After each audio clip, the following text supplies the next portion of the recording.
안녕하세요, 민사트입니다.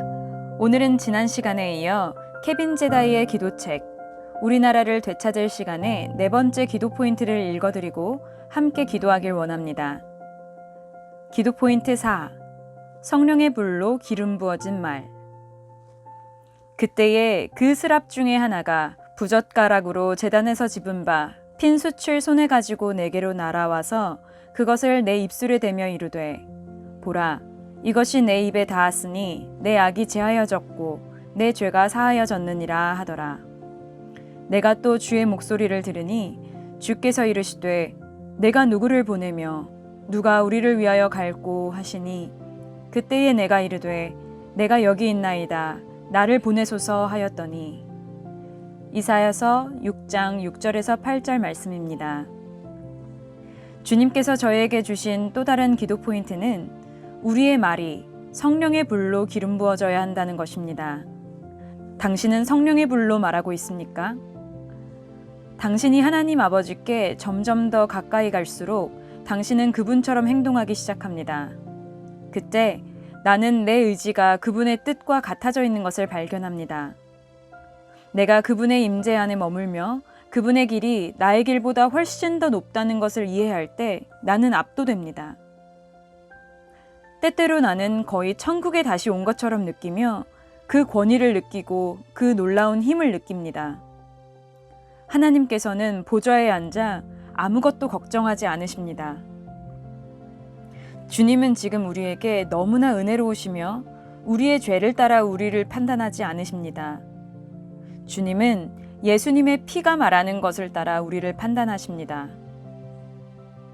우리는 말할 때 기름 부음 받은 불의 말을 해야 합니다. 우리는 우리가 가고 있는 방향, 우리나라가 가고 있는 방향에 대해 성령의 불로 말해야 합니다. 우리는 판사들이 공정한 판결을 내릴 것이며 우리의 국회가 그들 자신이 아닌 국민을 대변할 것이라고 말합니다. 우리는 법무장관이 그가 가진 모든 기소를 통과할 것이며 법무장관으로서 그에게 부여된 권한을 사용할 것이라고 예수님의 이름으로 말합니다. 그러므로 모든 믿는 자들은 어디에서나 이 기름 부음 받은 불로써 말해야 합니다.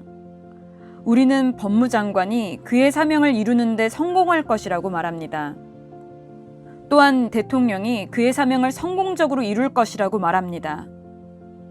그리고 국회는 이 나라를 향한 하나님의 마음에 있는 임무들을 성공시키며 그들은 의와 공의와 진리를 나타낼 것이라고 말합니다. 이것이 바로 우리가 말하는 방식입니다. 우리는 성령의 불로 말합니다. 자, 이것은 어떤 사람들에게는 미친 것처럼 보이지만 보세요. 하나님은 정상이 아니십니다. 그분은 우리가 정상이라고 알고 있는 그 방식에서 정상이 아니십니다. 하나님은 정말 훨씬 위에 계시지만 여러분이 그분께 가까이 가면 여러분도 그분처럼 행동하기 시작할 것입니다. 그러므로 사랑을 받는 자녀같이 너희는 하나님을 본받는 자가 되고. 에베소서 5장 1절 말씀입니다. 우리는 하나님을 본받아야 합니다. 그래서 그분은 지금 무엇을 하고 계십니까? 글쎄요, 주님은 그분의 원수들을 비웃고 계십니다. 하늘에 계신 이가 웃으시며 주께서 그들을 비웃으시리로다. 시편 2편 4절 말씀입니다. 주님은 그의 원수들이 완전히 무력화될 것이기에 웃으십니다. 성경은 주님께서 하늘 보좌에 앉아 계시고 주님의 원수들이 무력화될 것을 알고 계신다고 말합니다. 왜일까요? 그것은 예수님께서 은밀하게도 아닌 공개적으로 그 원수를 구경거리로 삼으셨기 때문입니다. 통치자들과 권세들을 무력화하여 드러내어 구경거리로 삼으시고 십자가로 그들을 이기셨느니라. 골로새서 2장 15절 말씀입니다. 그리고 성경은 요한 1서에서 주님께서 마귀의 일을 멸하기 위해 오셨다고 말합니다. 죄를 짓는 자는 마귀에게 속하나니 마귀는 처음부터 범죄함이라. 하나님의 아들이 나타나신 것은 마귀의 일을 멸하려 하심이라. 요한일서 3장 8절 말씀입니다. 예수님께서 마귀의 일을 멸하러 오셨으므로 우리는 지금 당장 그것을 시행해야 합니다. 우리는 뱀과 정갈을 짓밟아야 합니다. 우리는 비명을 지르거나 그들을 두려워해서는 안 되며 다른 사람에게 뱀과 정갈을 제거해달라고 해서는 안 됩니다. 우리는 그들을 짓밟아야 합니다. 원수에 대해서는 동정심이 없습니다. 우리가 애리조나에 살 때 그곳에는 정갈이 있었는데 나는 그들에게 동정심을 가지지 않았습니다. 난 그냥 죽어! 죽어! 라고 외쳤습니다. 그런 다음 지금 너를 봐. 너는 무력해. 라고 말할 것입니다. 정갈들이 내 집에 들어오려고 할 때마다 짓밟았기 때문에 그 정갈들은 절뚝거리며 돌아다닐 것입니다. 우리 집에 들어오려고 했던 뱀들도 마찬가지였습니다.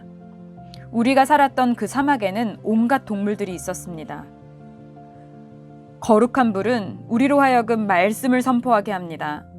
하지만 그 말씀은 우리가 현재 살고 있는 것보다 더 높을 것입니다. 그러나 우리는 우리가 나아가야 할 곳을 말해야 합니다. 그래서 우리는 성령의 불로 말합니다. 당신은 당신이 나아갈 곳을 말합니다. 당신은 기름 부음에서 나온 말을 합니다. 당신은 당신의 지도자들 위에 씌워진 멍에를 깨뜨릴 것입니다. 당신은 그 악한 영들에게 당신의 지도자들을 놓아주라고 명령할 것입니다. 그러면 기도하시겠습니다. 나는 모든 악한 영들에게 우리의 지도자들이 아버지 하나님의 일을 할 수 있도록 그들을 놓아줄 것을 명령합니다. 그들이 고레스 왕과 같을지라도 믿는 사람이 아닐지라도 그들은 하나님의 일을 하는 것입니다. 하나님, 당신은 여전히 그들을 사용하실 수 있습니다. 주님, 저는 주님께서 평화를 가져오실 것이라고 믿습니다. 그리고 아버지, 모든 믿는 자들이 어디에서나 성령의 불로 말하고 하나님의 말씀을 따라 그들이 어디로 나아갈 것인지 선포하기를 기도합니다. 그들은 하나님의 마음을 따라 우리나라가 어디로 나아가고 있는지 말할 것입니다. 그리고 주 하나님, 우리가 성령의 불로 말하고 전 세계의 모든 믿는 자들이 어디에서나 그들의 권위로서 말할 것을 인하여서 감사드립니다. 그들은 예수님의 이름으로 기름 부어진 불의 말을 할 것입니다. 아멘. 이 기도 포인트와 관련하여 성령님께서 여러분에게 계시해 주신 것은 무엇입니까? 댓글로 남겨주세요. 함께 아멘으로 화답하며 기도하길 원합니다. 지금까지 미사트였습니다. 함께 기도하시는 여러분을 축복합니다.